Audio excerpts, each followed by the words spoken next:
जय माता दी। नमस्कार दोस्तों, स्वागत है आप सभी का हमारे YouTube चैनल लक्ष्मी शर्मा की कहानियां पर। ओम नमः भगवते वासुदेवाय। दर्शकों, आज की वीडियो में आप सभी जानेंगे कार्तिक मास श्रेष्ठ क्यों है। कार्तिक मास स्नान की विधि, कार्तिक व्रत पालन नियम, कार्तिक व्रत में दीपदान की महिमा, आकाशदीप की महिमा, कार्तिक में तुलसी की महिमा, कार्तिक में आंवले की महिमा, कार्तिक में तुलसी विवाह की विधि, भीष्म पंचक व्रत की विधि और महिमा, शालिग्राम शीला की पूजन की महिमा, स्कंदवस्था में कार्तिक व्रत का निर्वाह और साथ में जानेंगे उद्यापन विधि। को पूरा जरूर सुनिएगा, भगवान आप सभी की मनोकामना को पूर्ण करेंगे। पहले जानिए कार्तिक मास श्रेष्ठ क्यों है। कार्तिक मास के विषय में एक बार स्वयं ब्रह्मा जी ने नारद जी से कहा कि कार्तिक मास भगवान विष्णु को सदा प्रिय रहा है। इस मास में भगवान के निमित्त जो कुछ भी पुण्य कर्म किया जाता है उसका नाश नहीं होता। मनुष्य योनि दुर्लभ है, इसलिए मनुष्य जन्म पाकर इस देश से कार्तिक मास में शुभ कर्म करे, जिस कारण पुनः नीचे न गिरना पड़े। इस महीने में समस्त देवता मनुष्य के समीप हो जाते हैं और इस माह में किए हुए स्नान, दान, भोजन, व्रत, स्वर्ण, चांदी, भूमि एवं वस्त्र आदि के दान का देवता विधि पूर्वक ग्रहण करते हैं। भगवान के उद्देश्य से मनुष्य जो भी कुछ कार्तिक मास में दान देता है उसे वह अक्षय रूप में प्राप्त करता है। अन्नदान का महत्व अधिक है क्योंकि इससे पापों का सर्वथा नाश हो जाता है। दान करने में असमर्थ मनुष्य यदि प्रतिदिन प्रसन्नता पूर्वक भगवान के नाम का स्मरण कर इस मास में गंगा स्नान करते हुए कार्तिक मास की कथा को पढ़ ले या फिर सुन ले तो भी वह अनंत पुण्य का भागी बनता है। इस मास में भगवान की प्रसन्नता के लिए शिव या विष्णु के मंदिर में अथवा किसी भी देव मंदिर में जागरण कीर्तन करे, स्वयं दीप दान करे या दूसरे के जलते हुए दीपक की रक्षा करे। तुलसी और आंवले के वृक्ष को भगवत स्वरूप मानकर उसका पूजन करे तो इससे भगवान का सारूप्य और मोक्ष पद प्राप्त होता है। कार्तिक मास में भूमि पर सोने वाले के पाप युगों युगों के लिए नष्ट हो जाते हैं। अरुणोदय काल में जागरण करके गंगा में अथवा किसी भी जलाशय में गंगा की भावना करके स्नान करने से मनुष्य करोड़ों जन्मों के दोषों को धो डालता है। इस प्रकार से संपूर्ण कार्तिक मास में प्रतिदिन भगवान का कीर्तन गायन करे। जो मनुष्य कार्तिक में प्रतिदिन गीता जी का पाठ करता है उसके समान कोई भी पुण्य नहीं। 7 समुद्र तक की पृथ्वी को दान करके जो फल प्राप्त होता है वह कार्तिक मास में स्नान व दान का है, क्योंकि यह संसार अन्न के आधार पर ही जीवित रहता है। अतः कार्तिक मास में अन्नदान सर्वश्रेष्ठ कहा गया है। अब जानिए कार्तिक स्नान की विधि। कार्तिक स्नान आश्विन की पूर्णिमा को आरंभ करके कार्तिक की पूर्णिमा को पूरा करे। भक्तिवान पुरुष अथवा नारी आश्विन की शुक्ला पक्ष की एकादशी आने पर ही भगवान विष्णु को नमस्कार करके कार्तिक व्रत की आज्ञा को प्राप्त करे। ऐसा करने से भगवान स्वयं भक्त के ऊपर कृपा करके उसे आत्मिक बल एवं मनोबल प्रदान कर विधि से कार्तिक व्रत करने की सद्बुद्धि देते हैं। 12 मासों में मार्गशीर्ष मास अत्यंत पुण्यप्रद है। उससे अधिक पुण्य देने वाला वैशाख मास बताया गया है। उससे लाख गुना अधिक प्रयाग में माघ मास का महत्व है और उससे भी महान फलदायी कार्तिक मास है। इसका महत्व सर्वत्र जल में एक सा ही है। एक बार जब सब प्रकार के दान, व्रत और नियम तथा दूसरी ओर कार्तिक स्नान रखकर जब ब्रह्मा जी ने तोला तो कार्तिक स्नान का पल्ला भारी ही रहा। यह व्रत भगवान श्री कृष्ण को बहुत प्रिय है। आश्विन की पूर्णिमा से लेकर कार्तिक की पूर्णिमा तक भगवान की प्रसन्नता के लिए प्रतिदिन गंगा स्नान करना चाहिए। देवी पक्ष अर्थात आश्विन शुक्ला पक्ष की प्रतिपदा से लेकर कार्तिक कृष्ण चतुर्दशी की महाशिवरात्रि आने तक भगवती दुर्गा की प्रसन्नता के लिए स्नान करें। श्री गणेश जी की प्रसन्नता के लिए आश्विन कृष्ण चतुर्थी से लेकर कार्तिक कृष्ण चतुर्थी तक नियम पूर्वक स्नान करें।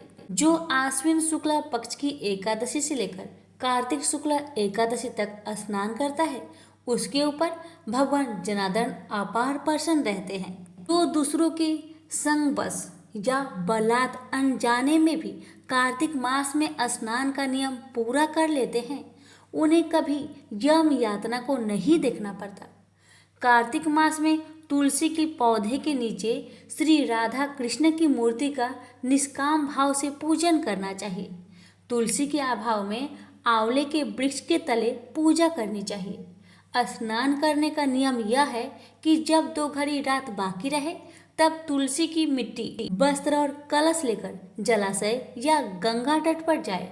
तब पैर धोकर गंगा आदि नदियों तथा विष्णु और शिव आदि देवताओं को याद करें और नाभि तक जल में खड़े होकर इस प्रकार कहे, हे जनार्दन देवेश्वर, लक्ष्मी सहित आपकी प्रसन्नता के लिए मैं प्रातः कार्तिक स्नान करूंगा। आप श्री राधा के संग मेरे दिए हुए इस अर्घ्य को स्वीकार करें। हे हरे, कमलनाथ को नमस्कार है। जल में शयन करने वाले आप नारायण को नमस्कार है। यह अर्घ्य ग्रहण कीजिए, आपको बार बार नमस्कार है। मनुष्य जिस तीर्थ में भी स्नान करे उसे गंगा का स्मरण अवश्य करना चाहिए। पहले मृतिका आदि से स्नान करके ऋचाओं द्वारा अपने मस्तक पर अभिषेक करें। मर्सन और स्नान नाग तर्पण करके पुरुष सूक्त से सिर पर जल छिड़के। उसके बाद बाहर आकर पुनः मस्तक पर आचमन करके अपने वस्त्र बदले। वस्त्र बदलने पर तिलक आदि करे। कुछ रात बाकी रहे तभी स्नान किया जाए तो वह उत्तम और भगवान विष्णु को पूर्ण रूप से संतुष्ट करने वाला है। सूर्योदय काल में किया गया स्नान मध्य श्रेणी का है। जब तक कृतिका अस्त ना हो तभी तक का स्नान उत्तम है, अन्यथा बहुत विलंब से किया जाए स्नान कार्तिक स्नान की श्रेणी में नहीं आता। स्नान का तत्व जानने वाले कवियों ने 4 प्रकार के स्नान बतलाए हैं। पहला वायव्य, दूसरा वरुण, तीसरा ब्रह्म, चौथा दिव्य। वायव्य मतलब गोधूलि से किया हुआ स्नान वायव्य स्नान कहलाता है। वरुण, समुद्र आदि के जल में स्नान किया जाए तो उसे वरुण कहते हैं। ब्रह्मा, वेद मंत्रों के उच्चारण पूर्वक जो स्नान करता है उसका नाम ब्रह्मा है। दिव्य, मेघों अथवा सूर्य की किरणों द्वारा जो जल अपने शरीर पर गिरता है उसे दिव्य स्नान कहा गया है। ब्राह्मण, क्षत्रिय और वैश्य को मंत्र उच्चारण पूर्वक स्नान करना चाहिए। स्त्री और क्षुद्र के लिए बिना मंत्र के लिए स्नान का विधान है। प्राचीन काल में श्रेष्ठ तीर्थ पुष्कर में कार्तिक मास में पुष्कर स्नान करने से व्याघ योनि से राजा ब्रह्मभंजन मुक्त हुए थे। नंदा भी कार्तिक पुष्कर का स्पर्श पाकर परम धाम को प्राप्त हुई थी। अतः जो भी श्रद्धावान कार्तिक में प्रातः काल उठकर तीर्थ में स्नान करता है वह सब पापों से मुक्त होकर पर ब्रह्मा को प्राप्त कर लेता है। जानिए कार्तिक व्रत में पालनीय नियम के बारे में। व्रत करने वाले को उचित है कि वह सदा एक पहर रात बाकी रहते ही उठ जाए, तब स्रोत द्वारा अपने इष्ट देव की स्तुति करके दिन के कार्य का विचार करे।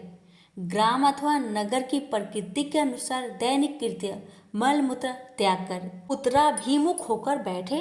तदंतर दांत और जीवा की शुद्धि के लिए वृक्ष के पास जाकर ऐसा कहे, हे वनस्पति, आप मुझे वायु बल, यश, तेज, संतति, पशु, धन, वैदिक ज्ञान, प्रज्ञा और धारणा शक्ति दे। ऐसा कहकर वृक्ष से दातुन ले। दूध वाले वृक्षों की दातुन नहीं लेनी चाहिए। इस प्रकार विधि पूर्वक दांतों को शुद्ध करके मुख को जल से धो डाले और भगवान के नामों का उच्चारण करते हुए 2 घड़ी रात रहते जलाशय पर जाए। तब कार्तिक का व्रत करने वाला विधि से स्नान करे। स्नान के पश्चात नए वस्त्र पहनकर तिलक धारण करे। तब अपने गोत्र विधि के अनुकूल संध्या उपासना करे। जब तक सूर्य उदय ना हो तब तक गायत्री मंत्र का जप करते रहे। संध्योपासना के अंत में विष्णु सहस्त्रनाम आदि का पाठ करें। अब व्यापारी अथवा सेवारत कर्मचारी अपनी दिनचर्या प्रारंभ कर ले। माध्य में दाल के अतिरिक्त शेष अन्न का भोजन करें। अतिथियों को भोजन कराकर जो भोजन ग्रहण करता है तो वह भोजन अमृत समान है। मुख शुद्धि के लिए तुलसी भक्षण करे तो उत्तम है। फिर शेष दिन सांसारिक व्यवहार में व्यतीत करें। सायंकाल में पुनः भगवान के मंदिर में जाए और संध्या करके शक्ति के अनुसार दीप दान करें। भगवान विष्णु अथवा अपने देवता को प्रणाम करके आरती उतारे। प्रथम पहर में कीर्तन करते हुए जागरण करें। प्रथम पहर बीत जाने पर शयन करें। इस प्रकार 1 मास तक शास्त्रोक्त विधि का पालन करते हुए जो कार्तिक मास में स्नान दान करता है वह भगवान के सालोक्य को प्राप्त करता है। कार्तिक मास में निम्न वस्तुओं का त्याग करना चाहिए। तेल लगाना, दूसरों का दिया भोजन करना, तेल खाना जिसमें ज्यादा बीज हो ऐसे फलों का सेवन, फल और दाल ये कार्तिक मास में तैजीय है। इसके अतिरिक्त गाजर, बैगन, बासी अन्न, मसूर, कांसे के पात्र में भोजन, काजी, दुर्गंधित पदार्थ, किसी भी समुदाय का अन्न अर्थात भंडारा, क्षुद्रक अन्न, सूतक अन्न, श्राद्ध का अन्न, यह सब अन्न कार्तिक व्रत करने वाले त्याग दे। कार्तिक में केला और आंवले के फल का दान करें। शीत से कष्ट पाने वाले गरीब को और ब्राह्मण को कपड़ा दान करें। इस माह में जो व्यक्ति भगवान को तुलसी दल समर्पित करता है वह मुक्ति पाता है। जो कार्तिक की एकादशी को निराहार रहकर व्रत करता है वह पूर्व जन्मों के पापों से मुक्ति पा लेता है। जो राह चलकर आए हुए थके मंदे को अन्न देता है और भोजन के समय उसे भोजन करा के संतुष्ट करता है वह अनन्य पुण्य का भागी हो जाता है। जो कार्तिक में भगवान विष्णु की परिक्रमा करता है उसे पग पग और अश्वमेघ यज्ञ का फल मिलता है। तो कार्तिक में भगवान के मंदिरों में चूना सफाई आदि करवा के उन्हें सुंदर बनाने में सहयोग करता है एवं उनमें भगवान के निमित्त नए वस्त्र अलंकार भेंट देता है। वह विष्णु के सामीप्य का आनंद अनुभव करता है। कार्तिक में प्याज, श्रृंग, सेज, बेर, राई, नशीली वस्तुएं और चिवड़ा इन सब का उपयोग ना करें। कार्तिक व्रत करने वाला मनुष्य देवता, वेद, ब्राह्मण, गुरु, गौ, व्रती स्त्री और महात्माओं की निंदा ना करे।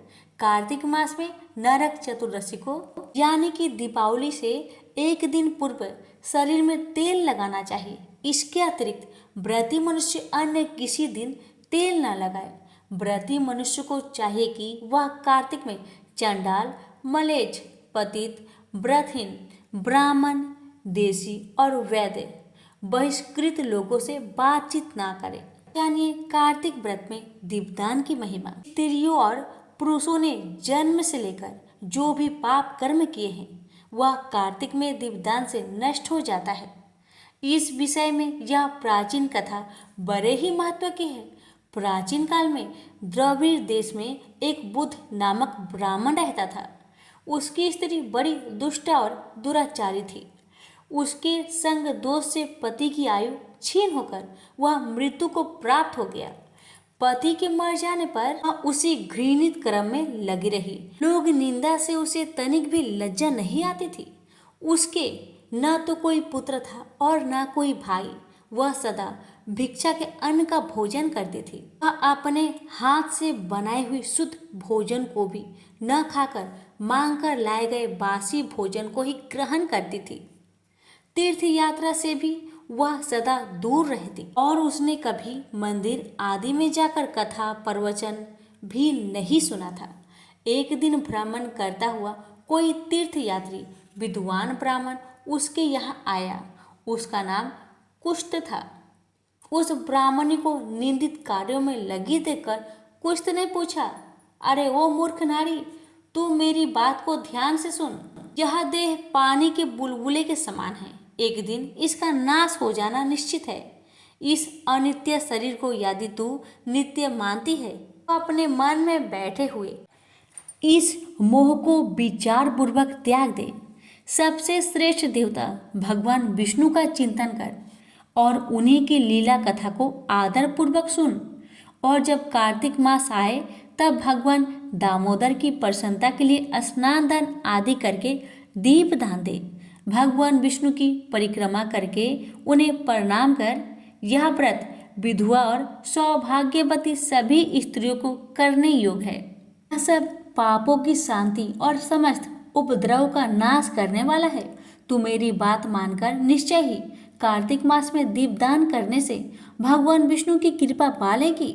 ऐसा कहकर कुछ से ब्राह्मण तो चला गया और वह दुराचारी ब्राह्मण भी पश्चाताप करती हुई इस निश्चय पर पहुंची कि मैं कार्तिक मास में अवश्य व्रत करूंगी। तदंतर कार्तिक मास आने पर उसने पूरे महीने भर प्रातः सूर्योदय काल में स्नान और दीपदान किया। कुछ काल के बाद आयु समाप्त होने पर उसकी मृत्यु हुई। वह स्वर्गलोक में गई और समयानुसार उसकी मुक्ति भी हो गई। कार्तिक व्रत में तत्पर होकर जो व्यक्ति दीपदान के लिए इतिहास को सुनता है और स्वयं भी दीपदान करता है वह अवश्य ही मोक्ष प्राप्त कर लेता है। सुनिए आकाश दीप की महिमा। अब आकाश दीप महात्म्य सुनो। कार्तिक मास आने पर जो प्रातः स्नान में तत्पर होकर आकाश दीप दान करता है वह सब लोकों का स्वामी और सब संपत्तियों से संपन्न होकर इस लोक में सुख भोगता है और अंत में मोक्ष पा जाता है। इसलिए कार्तिक में स्नान दान आदि कर्म करते हुए भगवान विष्णु के मंदिर के कंगूरे पर 1 मास तक दीपदान करना चाहिए। तुलसी दल से भगवान विष्णु की अथवा श्री कृष्ण की पूजा करके रात में दीपदान करते हुए ऐसा कहे, मैं सर्वरूप एवं विश्वरूपधारी भगवान दामोदर को नमस्कार करके यह आकाश दीप देता हूँ जो भगवान को परम प्रिय है। व्रती का प्रातः काल स्नान और पूजा का क्रम नियम पूर्वक चलता रहे। मास की समाप्ति पर आकाश दीप के नियम को भी समाप्त कर ब्राह्मणों को भोजन कराकर इस अमित फलदायी व्रत का समापन करे। जो कीटे और कांटों से भरी हुई दुर्गम एवं ऊंची नीची भूमि पर दीपदान करता है वह नरक में नहीं पड़ता। प्राचीन काल में राजा धर्मानंद के आकाशदीप दान के प्रभाव से श्रेष्ठ विमान पर आरूढ़ होकर विष्णु लोक को गमन किया था। जो कार्तिक मास में हरि बोधनी एकादशी को भगवान के श्री विग्रह के समक्ष कपूर का दीपक जलाता है उसके कुल में उत्पन्न सभी मनुष्य भगवान के प्रिय बन जाते हैं। एकादशी से तुला राशि के सूर्य से अथवा पूर्णिमा से भगवान की प्रसन्नता के लिए आकाश दीप प्रारंभ करना उत्तम है। पितरों को नमस्कार है, प्रेतों को नमस्कार है, धर्म स्वरूप विष्णु को नमस्कार है, यमराज को नमस्कार है तथा दुर्गम पथों में रक्षा करने वाले भगवान रुद्र को नमस्कार है। इस मंत्र से जो मनुष्य पितरों के लिए आकाश में दीप दान करते हैं तो उनके पितर यदि नरक में हो तो उत्तम गति को प्राप्त करते हैं। जो व्यक्ति देवालय में नदी के तट पर सड़क पर नींद लेने के साथ स्थान पर दीप देता है उसे सर्वोत्तम मुखी उन्नति प्राप्त होकर लक्ष्मी प्राप्त होती है। जो ब्राह्मण अथवा अन्य किसी भी जाति के लोग मंदिर में दीप दान करें तो वे भगवान का अनुग्रह पाते हैं। सुनिए कार्तिक में तुलसी की महिमा। ब्रह्मा जी कहते हैं कि कार्तिक मास में जो भक्त प्रातःकाल स्नान करके पवित्र हो कोमल तुलसी दल से भगवान दामोदर की पूजा करता है वह निश्चय ही मोक्ष पाता है। पूर्व काल में भक्त विष्णुदास भक्ति पूर्वक तुलसी पूजन से शीघ्र ही भगवान के धाम को चला गया और राजा चोल उसकी तुलना में गौण हो गए। तुलसी से भगवान की पूजा पाप का नाश और पुण्य की वृद्धि करने वाली है। अपनी लगाई हुई तुलसी जितना ही अपने मूल का विस्तार करती है उतने ही सहस्त्र युगों तक मनुष्य ब्रह्मलोक में प्रतिष्ठित रहता है। यदि कोई तुलसी संयुक्त जल में स्नान करता है तो वह पाप मुक्त होकर आनंद का अनुभव करता है।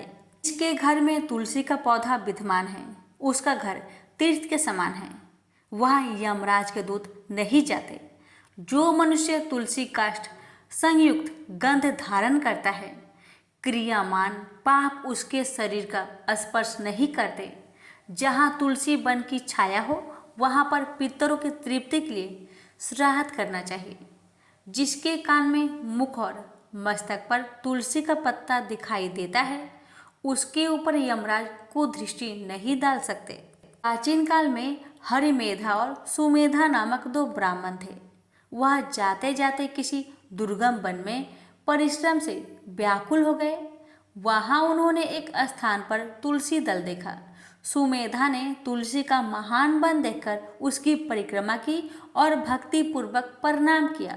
यह देखकर हरिमेधा ने पूछा कि तुमने अन्य सभी देवताओं व तीर्थ व्रतों के रहते तुलसी वन को ही प्रणाम क्यों किया? तो सुमेधा ने बताया कि प्राचीन काल में जब दुर्वासा के श्राप से इंद्र का ऐश्वर्य छीन गया तब देवताओं और असुरों ने मिलकर समुद्र मंथन किया तो धन्वंतरी रूप भगवान श्री हरि और दिव्य औषधियाँ प्रकट हुई। उन दिव्य औषधियों में मंडलाकार तुलसी उत्पन्न हुई जिसे ब्रह्मा आदि देवताओं ने श्री हरि को समर्पित किया और भगवान ने उसे ग्रहण कर लिया। भगवान नारायण संसार के रक्षक और तुलसी उनकी प्रियतमा है, इसलिए मैंने उन्हें प्रणाम किया है। सुमेधा इस प्रकार कह ही रहे थे कि सूर्य के समान अत्यंत तेजस्वी विशाल विमान उनके निकट उतरा। उन दोनों के समक्ष ही वहां एक बरगद का वृक्ष गिर पड़ा और उसमें से दो दिव्य पुरुष प्रकट हुए। उन दोनों ने हरिमेधा और सुमेधा को प्रणाम किया। तब दोनों ब्राह्मणों ने उनसे पूछा कि आप कौन हैं? तब उनमें से जो बड़ा था वह बोला, मेरा नाम आस्तिक है। एक दिन मैं नंदन वन में पर्वत पर कीड़ा करने गया था तो देवंगनाओं ने मेरे साथ इच्छा अनुसार विहार किया। उस समय उन युवतियों के हार की मोती टूटकर तपस्या करती हुई लोमस ऋषि पर गिर पड़े। यह देखकर मुनि को क्रोध आया। उन्होंने सोचा कि स्त्रियां तो परतंत्र होती है, अतः यह उनका अपराध नहीं, दुराचारी आस्तिक ही श्राप की योग है। ऐसा सोचकर उन्होंने मुझे श्रापित किया। अरे तू ब्रह्म राक्षस होकर बरगद के पेड़ पर निवास कर। जब मैंने विनती से उन्हें प्रसन्न किया तो उन्होंने श्राप से मुक्ति की विधि सुनिश्चित कर दी कि जब तू किसी ब्राह्मण के मुख से तुलसी दल की महिमा सुनेगा तो तत्काल तुझे मोक्ष प्राप्त होगा। इस प्रकार मुक्ति का श्राप पाकर मैं चिरकाल से इस बट वृक्ष पर निवास करता था। आज देववश आपके दर्शन से मेरा छुटकारा हुआ है। तत्पश्चात वे दोनों श्रेष्ठ ब्राह्मण परस्पर पुण्यमयी तुलसी की प्रशंसा करते हुए तीर्थ यात्रा को चल दिए। इसलिए भगवान विष्णु को प्रसन्नता देने वाली इस कार्तिक मास में तुलसी पूजा अवश्य करनी चाहिए। कार्तिक मास में आंवले की महिमा। कार्तिक मास के शुक्ला पक्ष की चतुर्दशी का नाम बैकुंठ चतुर्दशी है। इस दिन आंवले का पूजन करें। आंवले का वृक्ष सब पापों को नाश करने वाला है। इस दिन आंवले के वृक्ष की छाया में जाकर राधा सहित श्री कृष्ण की पूजन करना चाहिए। फिर भगवान को साष्टांग प्रणाम करके आंवले के वृक्ष की 108 प्रदक्षिणा करें। तत्पश्चात ब्राह्मणों को भोजन कराए, यथाशक्ति दक्षिणा से उन्हें प्रसन्न करें। इस प्रकार ब्राह्मण के प्रसन्न होने पर श्री हरि भी प्रसन्न होते हैं। इस विषय में स्कंद पुराण में कथा है कि पूर्व काल में जब सारा संसार एकवर्ण जल में निमग्न हो गया था, समस्त चराचर प्राणी नष्ट हो गए थे। उस समय देवाधिदेव सनातन ब्रह्मा जी अविनाशी पर ब्रह्मा का जप करने लगे। अब जप करते हुए उनके आगे श्वास निकला, साथ ही भगवत दर्शन के अनुरागवश उनके नेत्र से जल निकल आया। प्रेम के आंसुओं से वहां एक महान वृक्ष उत्पन्न हुआ। जिसमें बहुत सी शाखाएं और उप शाखाएं निकली हुई थी। वह वृक्ष फलों के भार से लदा हुआ था। सब वृक्षों में सबसे पहले आंवला ही प्रकट हुआ, इसलिए इसे आदिरोह कहा गया है। इस प्रकार ब्रह्मा जी ने पहले आंवला उत्पन्न किया, फिर समस्त वनस्पति और प्रजा की सृष्टि की। जब देवता आदि की भी सृष्टि हो गई तब सब देवता उस स्थान पर गए जहाँ आंवले का वृक्ष था। उसी समय आकाशवाणी हुई, यह आंवले का वृक्ष सब वृक्षों में श्रेष्ठ है, क्योंकि यह भगवान विष्णु को प्रिय है। इसके स्मरण मात्र से मनुष्य गोदान का फल प्राप्त करता है। इसके दर्शन से दुगुना और फल खाने से 3 गुना पुण्य होता है। अतः सर्वथा प्रयत्न करके आंवले के वृक्ष के फल का सेवन करना चाहिए। भगवान को प्रिय होने से यह सब पापों का नाशक है। समस्त कामनाओं की सिद्धि के लिए भी आंवले के वृक्ष का पूजन उचित है। कार्तिक मास में सब प्रकार से यत्न करके आंवले की छाया में बैठकर श्री कृष्ण की प्रतिमा के सम्मुख कथा श्रवण करे। जो व्यक्ति कार्तिक में आंवले और तुलसी की माला धारण करता है, उसे अनंत पुण्य की प्राप्ति होती है। आंवले की छाया में बैठकर दीपमाला समर्पित करनी चाहिए और तुलसी के अभाव में यह शुभ पूजा आंवले की ही करनी चाहिए। आंवले की छाया में कार्तिक मास में ब्राह्मण दंपति को एक बार भोजन से प्रसन्न करके वहीं बैठकर स्वयं भी भोजन करने से व्यक्ति अन्य दोष से मुक्त हो जाता है। लक्ष्मी प्राप्ति की इच्छा वाला मनुष्य सदा आंवले के जल से स्नान करे। नवमी, अमावस्या, सप्तमी और संक्रांति के दिन तथा रविवार चंद्र ग्रहण व सूर्य ग्रहण के अवसर पर आंवले से स्नान नहीं करना चाहिए। जो मनुष्य आंवले की छाया में बैठकर पिंडदान करता है, उसके पितर भगवान विष्णु के प्रसाद से मोक्ष को पा जाते हैं। जिसके शरीर की हड्डियां आंवले के जल से धोई जाती है, वह फिर गर्भवास में नहीं आता।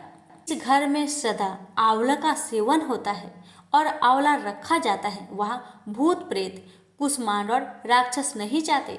अतः आंवले की अनंत प्रकार की महिमा स्कंद पुराण और पद्म पुराण में कही गई है। सुनिए कार्तिक में तुलसी विवाह की विधि। कार्तिक शुक्ल नवमी को द्वापर युग का प्रारंभ हुआ है। इस तिथि को नवमी से एकादशी तक मनुष्य शास्त्रोक्त विधि से तुलसी विवाह का उत्सव करे तो उसे कन्यादान का फल प्राप्त होता है। पूर्व काल में कनक की पुत्री किशोरी ने एकादशी के दिन संध्या के समय तुलसी की विवाहिक विधि संपन्न करी थी। इससे वह वैधव दोष से मुक्त हो गई थी। अब तुलसी विवाह की विधि बतलाता हूँ। 1 तोला स्वर्ण की भगवान विष्णु की प्रतिमा बनाए या अपनी भक्ति अनुसार आधे या चौथाई तोले की बनवाए, अथवा यह भी ना होने पर में अन्य धातुओं के सम्मिश्रण से बनाए हुए फिर तुलसी और भगवान विष्णु की प्रतिमा में प्राण प्रतिष्ठा करके स्तुति आदि के द्वारा भगवान को निद्रा से जगाए। फिर पुरुष सूक्त से व षोडशों उपचार से पूजा करे। पहले देश काल स्मरण करके गणेश पूजन करे। फिर पुण्यवाह वाचन करके वेद मंत्रों का उच्चारण करते हुए बाजे आदि की ध्वनि से भगवान विष्णु की प्रतिमा को तुलसी के निकट लाकर रख दे। प्रतिमा को सुंदर वस्त्रों व अलंकारों से सजाए और उसी समय भगवान को इस प्रकार कहे, हे भगवान केशव, आइए देव, मैं आपकी पूजा करूंगा, आपकी सेवा में तुलसी को समर्पित करूंगा, आप मेरे सब मनोरथ को पूर्ण करें। इस प्रकार आह्वान के बाद 3 बार अर्घ्य, पाद्य और विष्टर का उच्चारण करके इन्हें भी भगवान को समर्पित कर दे। तत्पश्चात कांसे के पात्र में दही, घी और मधु रखकर इसे कांसे के ढक्कन से ढककर भगवान को अर्पण करते हुए इस प्रकार कहे, वासुदेव, आपको नमस्कार है, यह मधुपर्क ग्रहण कीजिए। तब दोनों को एक दूसरे के समक्ष रखकर मंगल पाठ करें। इस प्रकार गोधूली बेला में जब भगवान सूर्य कुछ कुछ दिखाई देते हैं, तब कन्यादान का संकल्प करें और भगवान से प्रार्थना करें, यदि मध्य और अंत से रहित त्रिभुवन प्रतिपालक परमेश्वर, इस तुलसी को आप विवाह की विधि से ग्रहण करें। यह पार्वती के बीज से प्रकट हुई है, वृंदावन की भस्म में स्थित रही है तथा यदि मध्य और अंत में शून्य है। आपको तुलसी अत्यंत प्रिय है, अतः इसे मैं आपकी सेवा में अर्पित करता हूँ। मैंने जल के घरों से सींचकर और अन्य सभी प्रकार की सेवाएं करके अपनी पुत्री की भांति इसे पाला पोसा है, बढ़ाया है और आपकी तुलसी आपको ही दे रहा हूँ। हे प्रभु, कृपा करके इसे ग्रहण करें। इस प्रकार तुलसी का दान करके फिर उन दोनों की पूजा करें। अगले दिन प्रातः काल में पुनः पूजा करें। अग्नि की स्थापना करके उसमें द्वादशाक्षर मंत्र से खीर, घी, मधु और तिल मिश्रित द्रव की 108 आहुति दे। आप चाहे तो आचार्य से होम की शेष पूजा करवा सकते हैं। भगवान से प्रार्थना करके कहे, प्रभु आपकी प्रसन्नता के लिए मैंने यह व्रत किया, इसमें जो भी कमी रह गई हो वह आपके प्रसाद से पूर्णता को प्राप्त हो जाए। अब आप तुलसी को साथ वैकुंठ धाम में पधारे। आप मेरे द्वारा की गई पूजा से सदा संतुष्ट रहकर मुझे कृतार्थ करें। इस प्रकार व्यक्ति तुलसी विवाह का पारायण करके भोजन करे और भोजन के बाद तुलसी के स्वतः गिरे हुए पत्तों को खाकर सब पापों से मुक्त होकर भगवान के धाम को प्राप्त होता है। भोजन में आंवला और बैर का फल खाने से उच्चिष्ट दोष मिट जाता है। आप सुनेंगे भीष्म पंचांग व्रत की विधि और महिमा। कार्तिक मास शुक्ल पक्ष की एकादशी से पूर्णिमा तक इस भीष्म पंचक व्रत को किया जाता है। इस विषय में पौराणिक कथा इस प्रकार है। महाभारत के युद्ध में बाण शैया पर सोए हुए महात्मा भीष्म ने जब राज्य धर्म, मोक्ष धर्म और दान धर्म का वर्णन किया तो उसे श्री कृष्ण सहित पांडवों ने भी सुना। उसे सुनकर प्रसन्न होकर श्री कृष्ण ने कहा, हे भीष्म, तुम धन्य हो, तुम धन्य हो। तुमने धर्म का स्वरूप हमको अच्छी तरह से सुनाया है। कार्तिक मास की एकादशी को तुमने जल पाने की याचना की और अर्जुन ने बाण से पृथ्वी को बेधकर गंगा जल प्रस्तुत किया, जिससे तुम्हारे तन, मन व प्राण संतुष्ट हो गए। अतः आज से लेकर पूर्णिमा तक तुम्हें सब लोग अर्धे दान से तृप्त करेंगे और मुझको प्रसन्न करने वाले इस भीष्म पंचक नामक व्रत का पालन प्रतिवर्ष करते रहेंगे। अतः निम्न मंत्र को सत्य भाव से पढ़कर महात्मा भीष्म के लिए तर्पण करना चाहिए। भीष्म तर्पण प्रतिवर्ष करना सभी वर्णों के लिए श्रेयकर है। तर्पण देते समय बोले, आज जन्म ब्रह्मचार्य का पालन करने वाले परम पवित्र सत्यव्रत परायण गंगा नंदन महात्मा भीष्म को मैं अर्घ्य देता हूँ।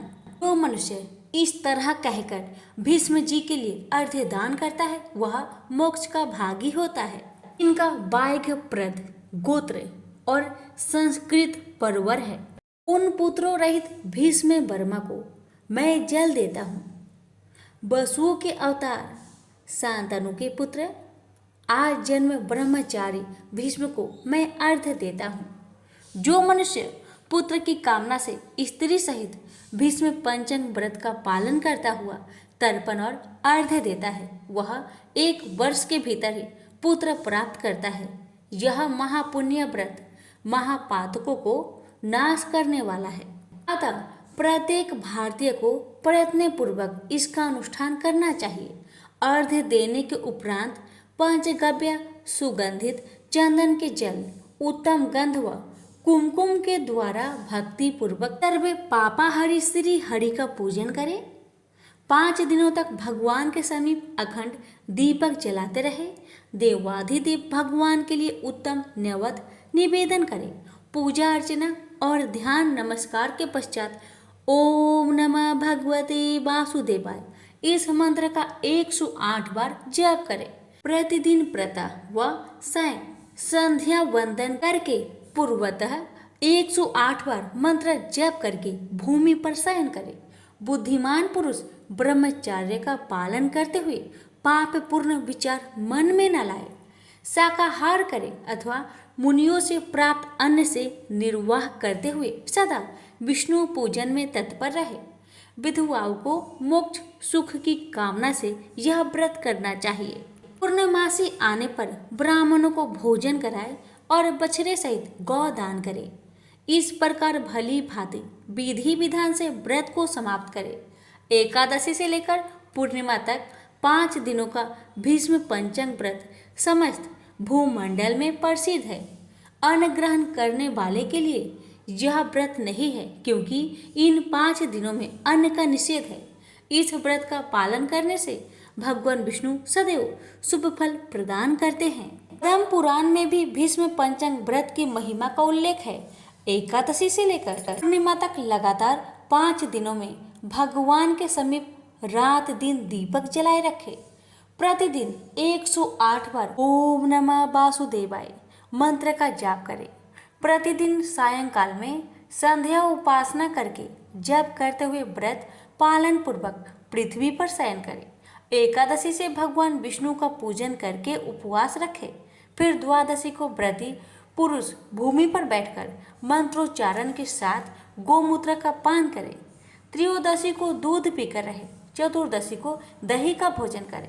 इस प्रकार से शरीर की शुद्धि के लिए 4 दिनों तक व्रत करके 5वें दिन स्नान के पश्चात भगवान केशव की पूजा करें और भक्ति भाव से ब्राह्मणों को भोजन कराकर उन्हें दक्षिणा दे। शाकाहार से निर्वाह करते हुए श्री कृष्ण के पूजन में संलग्न रहे। इसके बाद रात्रि में पंचगव्य पान करके पीछे अन्न ग्रहण करे।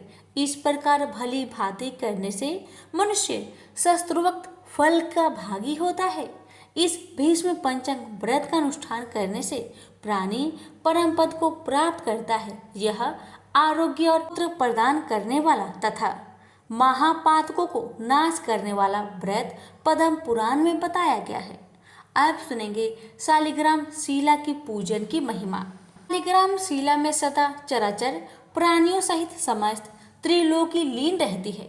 कार्तिक मास में जो शालिग्राम शिला के दर्शन करता है उसे मस्तक झुकाता है, स्नान कराता है और उसका पूजन करता है, वह कोटि यज्ञ के समान पुण्य तथा कोटि गौदानों का फल पाता है। महादेव जी अपने पुत्र कार्तिकेय से कहते हैं, बेटा, जो पुरुष सदा भगवान विष्णु की शालिग्राम शिला का चरणामृत पान करता है उसके गर्भवास के भयंकर कष्ट का नाश हो जाता है। जो मनुष्य प्रतिदिन शालिग्राम शिला का पूजन करता है उसे न तो यमराज का भय होता है और न मरने और जन्म लेने का ही। भगवान स्वयं बताते हैं कि करोड़ों कमल पुष्पों से मेरी पूजा का जो फल होता है वह शालिग्राम शिला के पूजन से प्राप्त हो जाता है। जिन लोगों ने मृत्यु लोक में आकर कार्तिक मास में भी शालिग्राम पूजन नहीं किया वह मुझसे द्वेष करने वाले प्राणी हैं। उन्हें तब तक के लिए नरक में रहना पड़ता है जब तक कि 14 इंद्रों की आयु समाप्त न हो जाती। अतः भक्ति भाव से शालिग्राम शिला को नमस्कार मात्र करने वाले प्राणी नरक में प्रवेश नहीं पा सकते। अन्य सभी शुभ कर्मों के फल का तो माप है, परंतु कार्तिक मास में शालिग्राम पूजन करने से जो फल मिलता है उसका कोई माप नहीं है। जो शालिग्राम के जल से अपना अभिषेक करता है उसने मानो संपूर्ण तीर्थों का स्नान कर लिया। विशेषतः कार्तिक मास में शालिग्राम शिला के सम्मुख स्वास्थ्य का चिन्ह बनाकर मनुष्य अपनी 7 पीढ़ियों को पवित्र कर लेता है। जो नारी प्रतिदिन शालिग्राम शिला रूप भगवान विष्णु को नमस्कार कर गृहस्थी के कार्य आरंभ करती है वह 7 जन्मों तक विधवा नहीं होती। अतः सदा सुहागन के रूप में प्रतिष्ठित रहने के लिए यह पूजन बड़े ही महत्वपूर्ण है। अब जानिए आसक्ता अवस्था में कार्तिक व्रत का निर्वाह।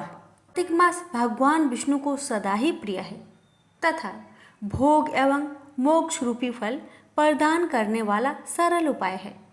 रात में भगवान के समीप जागना, प्रातःकाल स्नान करना, तुलसी की सेवा में संलग्न रहना, दीपदान करना और उद्यापन करना, ये कार्तिक मास के मुख्य 5 नियम हैं। इन 5 नियमों के पालन से कार्तिक व्रत करने वाला प्राणी पूर्ण फल का भागी होता है। इसलिए इसका अनुष्ठान अवश्य ही करना चाहिए। परंतु यदि कोई व्रत करने वाला पुरुष संकट में पड़ जाए या दुर्गम वन में स्थित हो अथवा रोग से पीड़ित हो तो उसे इस कल्याणमयी व्रत को कैसे करना चाहिए, इस विषय में सूत जी ने कहा है, हे ऋषियों, ऐसे मनुष्य को भगवान विष्णु या शिव मंदिर में जाकर केवल जागरण करना चाहिए। यदि कोई मंदिर भी समीप ना हो तो वह पीपल के वृक्ष की जड़ के पास जाए, तुलसी के वृक्ष के समीप बैठकर जागरण करे।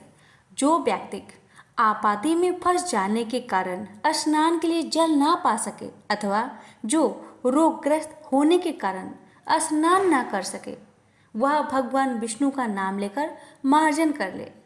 जो कार्तिक व्रत में प्रवृत्त होकर भी किसी कारणवश उद्यापन न कर सके, उसे अपने व्रत की पूर्ति के लिए यथाशक्ति गरीबों को भोजन करवाना चाहिए। गरीब एवं ब्राह्मण के संतुष्ट होने पर स्वयं भगवान प्रसन्न होते हैं, इसमें तनिक भी संदेह नहीं है।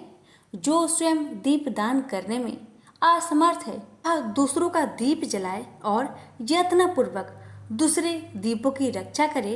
इसी वृक्ष के अभाव में वैष्णव विद्वान ब्राह्मण का पूजन करे, क्योंकि भगवान अपने भक्तों के हृदय में सदा ही विराजमान है। अथवा किसी एक या सब साधनों के अभाव में व्रत करने वाला व्रत की पूर्ति हेतु ब्राह्मणों, गौओं, पीपल, तुलसी व बट वृक्षों की सेवा करते रहे।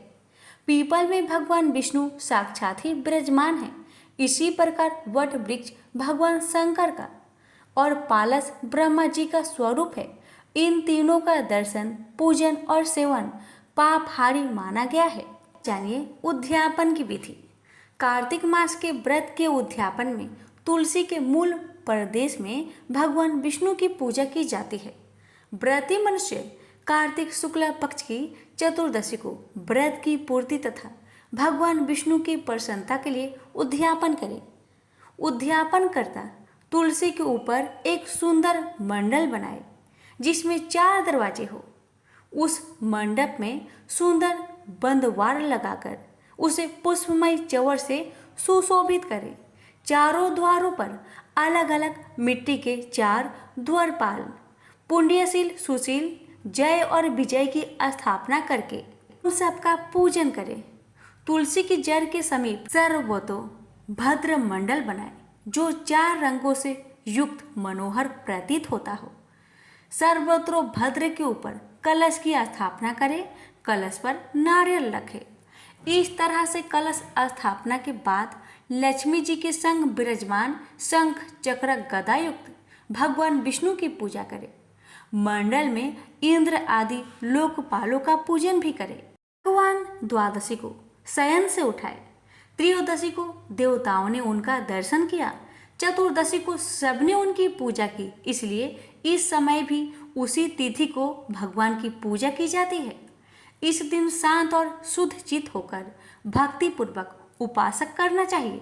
रात्रि में गीत और वाद्य आदि मांगलिक उत्सवों के साथ जागरण करना चाहिए। जो भगवान के समीप भक्ति सहित गायन करते हैं वह 100 जन्मों की पाप राशि से मुक्त हो जाते हैं। रात्रि जागरण के पश्चात पूर्णिमा के प्रातःकाल अपनी शक्ति के अनुसार अधिकाधिक संपत्निक ब्राह्मणों को भोजन के लिए निमंत्रित करें। इस दिन किया हुआ दान, होम और जप अक्षय फल देने वाला माना गया है। अतः व्रती व्यक्ति खीर आदि मिष्ठान से युक्त भोजन ब्राह्मणों को करवाए। देवताओं की प्रसन्नता के लिए तिल और खीर की आहुति दे। ब्राह्मणों को दक्षिणा दे तथा देवगणों सहित भगवान विष्णु और तुलसी का पूजन करे। व्रत का उपदेश करने वाले आचार्य का पूजन करके उन्हें वस्त्र अलंकार भेंट में दे। अंत में ब्राह्मणों से प्रार्थना करें, हे वृपो, आप सबकी कृपा से देवेश्वर भगवान विष्णु मुझ पर सदा प्रसन्न रहे। मैंने पूर्व जन्मों में जो भी पाप किए हैं वे व्रत के प्रभाव से नष्ट हो जाए। भगवान के पूजन से मेरे सकल मनोरथ सफल हो और इस देह का अंत होने पर मैं बैकुंठ धाम को प्राप्त करूं।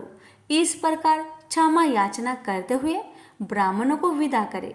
पश्चात भक्त पुरुष व परिवार के साथ बैठकर स्वयं भोजन करे। जो मनुष्य इस प्रकार कार्तिक मास के उत्तम व्रत का पालन करता है वह निष्पाप एवं मुक्त होकर भगवान विष्णु की समीपता प्राप्त कर लेता है।